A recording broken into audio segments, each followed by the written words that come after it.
शब्द कम पड़ जाएंगे। हम इस दिन का मनाने के लिए हम इस दिन को इसलिए भी मनाते हैं उन वैज्ञानिकों को करने और सम्मान देने के लिए जिन्होंने अपनी मेहनत से भारत को एक परमाणु शक्ति बनाया। यह आत्मनिर्भरता का प्रतीक 11 मई 1998 को जब हमने पोखरण टेस्ट किया तो दुनिया दंग रह गई। यह दिन हमें याद दिलाता है कि भारत अब किसी पर निर्भर नहीं है, बल्कि जिंदगी में हमें तकनीक इसीलिए भी जरूरी है। जैसा कि आप सबके पास एक छोटा सा मोबाइल फोन है, एक छोटा सा मोबाइल फोन आज हमें पूरी दुनिया से जोड़े रखता है। दुनिया में चल रही जद्दोजहद, छोटी छोटी बातें, शिक्षाएं, नॉर्मल जितनी भी हमारी चीजें हैं, हमें हर चीज का पता एक नॉर्मल छोटी सी टेक्नोलॉजी से पता चल जाता है। समस्याओं का समाधान, चाहे वो बड़ी बीमारी हो, छोटी सी खेत की समस्या हो या हमारी कोई खुद की समस्या हो, इंटरनेट और टेक्नोलॉजी ने इतनी उन्नति कर ली है कि हम उस छोटी सी समस्या, बड़ी समस्या, हर चीज का हल वहां से निकाल सकते हैं। युवाओं को प्रेरणा देने के लिए माननीय प्रधानमंत्री जी ने इस दिन पर इसीलिए भी जोर दिया है ताकि आप और हम सब नए स्टार्टअप और इनोवेशन के बारे में जानें। भविष्य की तैयारी में देखें तो भारत में रोबोट, एआई और स्पेस रिसर्च में भारत अब पीछे नहीं बल्कि सबसे आगे रहने की तैयारी में है।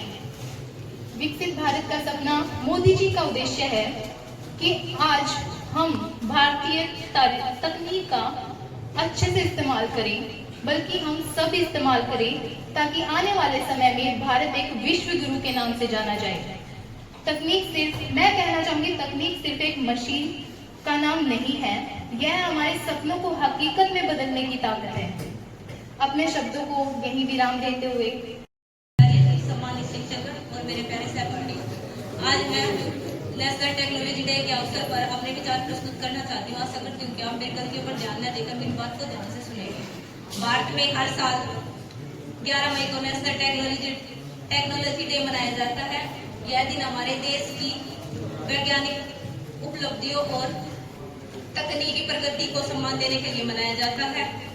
इसी दिन वर्ष 1998 में भारत ने राजस्थान के पोखरण जिले में सफल परमाणु परीक्षण किया था।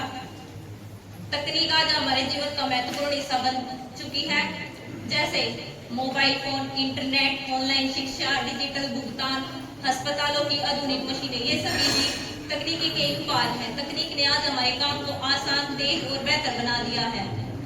आज हम एक ऐसे युग में जी रहे हैं जहां एक क्लिक पर पूरी दुनिया हमारी स्क्रीन पर आ जाती है। पूरी स्क्रीन पर आ जाती है। जहां कभी चिट्ठियों का इंतजार हुआ करता था, आज एक वीडियो कॉल के माध्यम से दूर बैठा व्यक्ति हमें अपने पास महसूस होता है।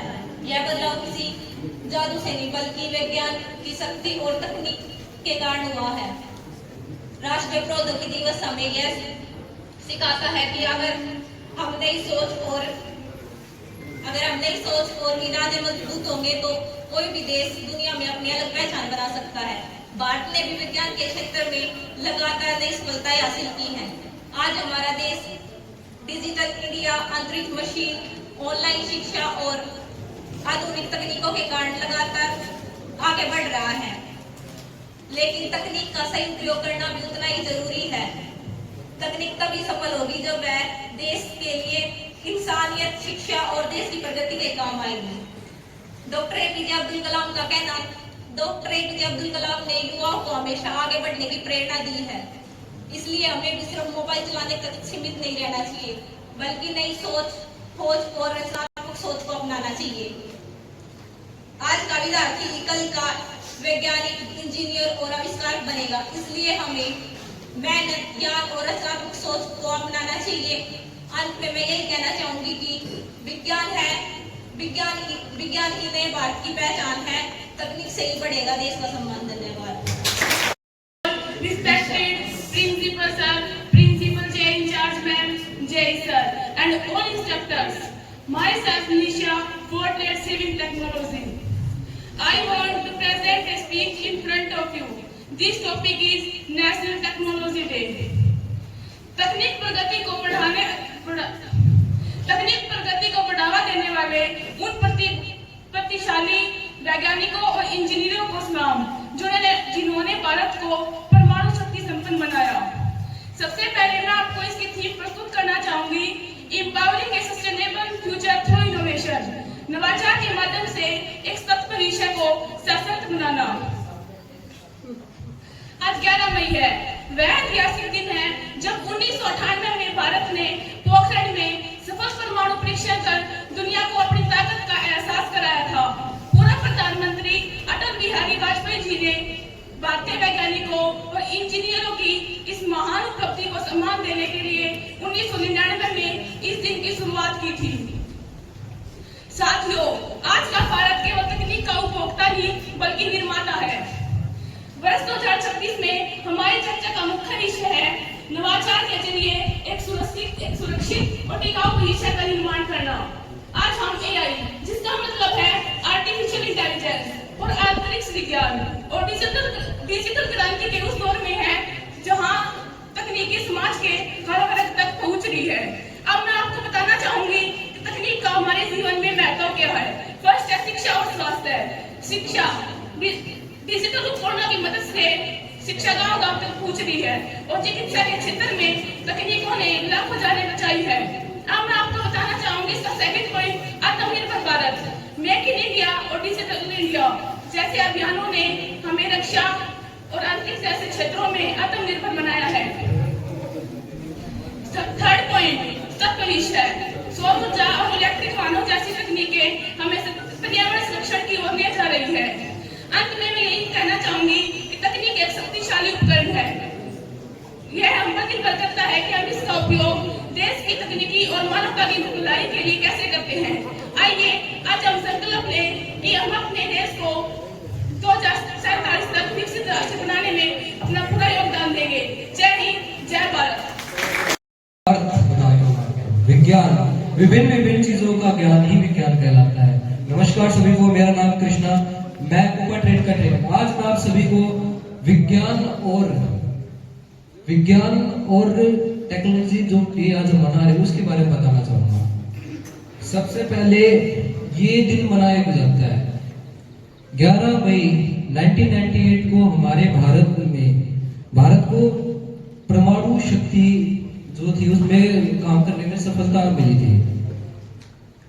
अगर हम इस प्रोग्राम की साइड देखें तो ये परमाणु शक्ति का जो हमारा प्रोग्राम था जिसे ऑपरेशन शक्ति कहा जाता था, ये इसको कामयाबी पाने में काफी ज्यादा आसान काम नहीं था। हमारे ऊपर अमेरिका और भी काफी देशों ने प्रतिबंध लगा रखे थे जिससे हम इस प्रोग्राम को कई बार रोका भी गया। और इस प्रोग्राम अगर हम नहीं कर पाते तो हमारा देश बहुत सारी चीजों से पीछे रह जाता। उससे हमारे देश को नॉट टू यूज कहा जाता। इस चीज को देखते हुए डॉक्टर एपीजे अब्दुल कलाम और अटल बिहारी वाजपेयी जी ने इस चीज की काफी ज्यादा सीरियसनेस को समझा और इस पे काम किया। अब मैं आपको बताऊंगा कि भारत साइंस एंड टेक्नोलॉजी की फील्ड में कौन से नंबर पे है और क्या उसने अभी अचीवमेंट्स हैं और क्या उसमें खामियां हैं। सबसे पहले स्पेस प्रोग्राम है जो भारत का, उसमें जो लोग कहते हैं सबसे ज्यादा कॉस्ट इफेक्टिव है और ये सबसे ज्यादा कामयाब प्रोजेक्ट है। जैसे इसमें देखा जाए तो चंद्रयान 3, मंगलयान, गगनयान, ये ज्यादा हमारे कामयाब प्रोजेक्ट है।